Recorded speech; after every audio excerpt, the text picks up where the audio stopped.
ഓം ശ്രീ ഗുരുഭ്യോ നമ. അമ്മയ്ക്കൊപ്പം ഏറെക്കാലം താമസിച്ച ഒരു ഭക്ത. അവർ വളരെ നന്നായി സാധനയും ഏറെക്കാലം അനുഷ്ഠിച്ചു. ഒരിക്കൽ അവർക്ക് തോന്നി, താൻ കൂടുതൽ പഠിച്ചിട്ടില്ല, ബിരുദങ്ങളില്ല, ഇനി ഭാവിയിൽ എന്ത് ചെയ്യണമെന്ന് ഒരു തിട്ടവുമില്ല. അവർ താൻ ഇനി എന്ത് ചെയ്യണം എന്നറിയാനായി അമ്മയ്ക്കരികിൽ ചെന്നു. അവർ ചോദിച്ചു, ഞാനിനി എന്താണ് അമ്മ ചെയ്യേണ്ടത്?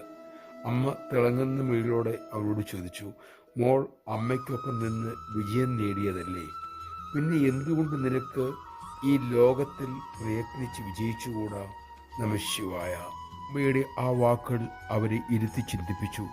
അമ്മയോടൊപ്പം നിന്ന് താൻ വിജയം നേടിയെന്ന് അമ്മ തന്നെയല്ലേ പറഞ്ഞത്? എന്താണ് അമ്മയ്ക്കൊപ്പം ഉള്ള വിജയം? അമ്മയുടെ ഉപദേശങ്ങൾ ശീലിക്കുന്നതിലുള്ള വിജയം തന്നെയാണ് അത്. ശ്രീമദ് ഭാഗവത്തിൻ്റെ ഭാഷയിൽ പറഞ്ഞാൽ, അത്തരക്കാർക്ക് ഈ ലോകം കാലിക്കുളമ്പിൽ കെട്ടിക്കിടക്കുന്ന ജലം പോലെയാണ്. അത് കടക്കുക വളരെ എളുപ്പം.